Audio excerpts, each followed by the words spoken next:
also, one of the things that T.J. Warren has not been as durable. He's played a career-high 66 games during the course of that's the most he's played any given season. He's the only player on their roster that's played all first appearance here tonight. We saw him in the last game that he played last year as Gorgui Dieng gets an immediate block. Sabonis that gets it right back. Wow. And then Gorgui tries to take the charge, but Sabonis is going to get the bucket. Assists per game. Covington. And Covington hits on the Timberwolves' first shot. So factor in great defensive rebound, and they've got size. Well, they got a defensive rebound off the miss by Wiggins, and they turn it into 3 points by Lamb. Shabazz Napier was doing a really good job of playing aggressive defense. Covington pulls up for a three and connects. Been really liking how Robert Covington has been shooting the three and also rebounding the ball at a high rate. Sabonis a couple of moves and a finish, taking a career high 3-point attempts, making a career high per game. Gorgui Dieng. Such a great defender, good floor leader. Jim, a guy who spent 5 years at Virginia before going into the NBA as a second round. Jim, it wasn't a great field of rookies that year, but there's no question he earns that Rookie of the Year award by being a lot better than a lot of people thought he was going to be. It's one of the things that, as a passer for me, as a post passer, I used to try to present the seams to shooters as T.J. Warren knocks down that little. Cub looking for another three, has another three. How about this shooting start for Robert Cub? Might work that in once in a while. Don't want to overuse it, but it is fun when we get suggestions like that. Teague, little floater game for Jeff Teague. We had fans on Twitter saying the same thing. It was great. Sabonis got hit as he put it up. He's got a chance for a 3-point play. Holiday playing with his 7th NBA team, signed as a free agent in the offseason. Bates Diop follows his own miss. Queta back up and in. Tough bucket by KBD. The Noah Vonleh three, which, as you said, what did you call it? An untapped well? An untapped well. I love it. Sabonis in the paint adds to his shooting prowess. So is Miles Turner.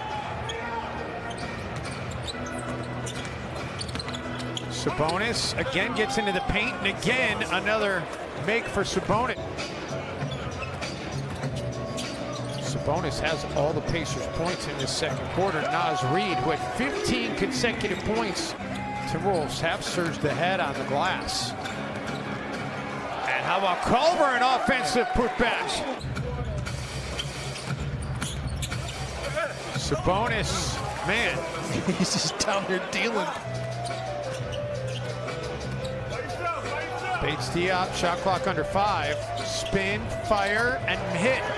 Naz Reid was already going down by the time his arm was kind of moving forward, just sort of organically. And Sabonis has scored all 10, make it all 12 points for the Pacers here in this quarter. A year for the Pacers between his Atlanta and Timberwolves stints. Culver, and Jarrett Culver able to dial it up from long distance. We're getting tapped a little bit more often of late. Good. Sabonis, man, he's just a man on a mission right now. It's likely in jeopardy. Treveon Graham. He's one of the better offensive rebounders. Sabonis has a 22 rebound game to his credit earlier this season as well.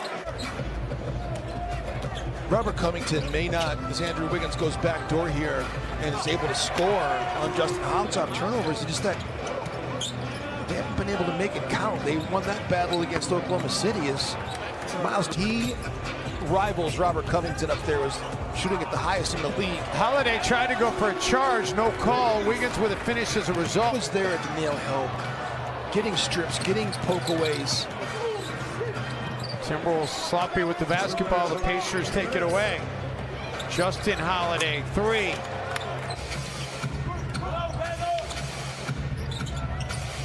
Andrew has hit his last 3 shots. He started the game 1 of 5. He's 4 of 8 now. Screaming that he thought Andrew traveled.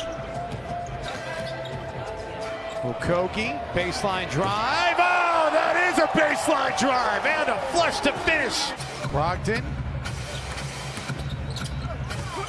Blocked by Okogie, but right there for the putback.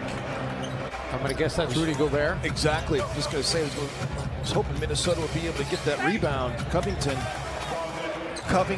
Shabazz Napier, Gorgie Jang, them all playing together, and then fill in the blank for who the other one was. TJ Warren able to get a little runner to go. It's underneath the basket next to the support. On the Timberwolves, the Timberwolves are shooting at. TJ Warren. It's like a pit stop. Oh, Jarrett Culver. Put that in the highlight reel right there. He's an excellent three-point shooter who's deserved the right to let it fly in that situation. A wide open three-point shot. And it has benefited the Wolves when he's taken that three more times than it's hurt them. Turner able to rattle it in. Culver attacking Turner for profit. Nas able to save it. Unbelievable. What great hustle plays these last few possessions. Culver gets into the paint. He's able to get around Holiday and laid in. And his job by Culver to take away the back cut that time. McDermott set up there off the feed by McConnell.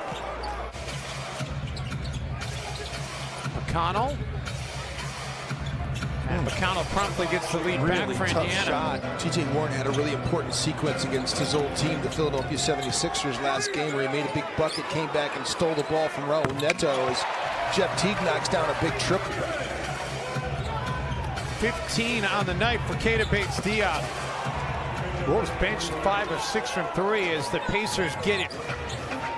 McConnell gets into the paint. Vonleh got a hand on it. Sabonis somehow comes up with it. Sabonis now has matched his season high with 29. Excelled in the mid-range game. Most of his damage has come in the paint tonight. Teague floater. Kogi has it taken away by McConnell. McDermott. It seemed like Shabazz was trying to foul McConnell. From the left corner, there's just few people in the league that come off flying like he does. Napier, I thought, might have gotten away with a carry, but it's a good finish. The only reason Sabonis went down was because Napier kicked him down because he got pushed down. That is such a cop-out. And Jim, in 8 seasons with you, I don't think I've seen the double foul. Seeing him come up here on the big stage to be able to play would be fun too. Rocco, who started this game off extremely hot, has been kind of There's quiet. that man again, Jarrett Culver. Yeah, Culver. In this 2019 class. Brogdon, meantime, who was the best rookie in his class, able to connect from downtown. One of the best clutch scorers too. Last 5 minutes of the ball game, he's been fantastic this year. He's one of the top 5. Culver saying, "Put the basketball in my hands." Yeah. Only 4 players in the NBA with 15+ points. Brogdon knocks down another clutch basket. Doing more of what he naturally is good at, just playing on the perimeter. Nice drive and hoop by Jeremy Lamb right there. McConnell's in his first year with this team. And I just love that idea that there is a mom's trip for the Pacers. Oh, what a shot by Cup. Really nice. Brogdon for Sabonis. It's an important sequence of the game here. Is Brogdon able to get past Gorgie Jang? Can't have this be a 3-possession deficit with closing in on just a minute left. And it is a 3-possession deficit. They just emptied out the corner and just gave Malcolm Brogdon all the room in the world to be able to operate. And now the Wolves facing their largest deficit of the game. Gorgie Jang gets it back down to 6. Now you got to do something with it. Time is ticking. Napier. Inside, Gorgie Jang. 4-point game. Friday in Indianapolis. The Pacers come back to win this one despite not leading to start the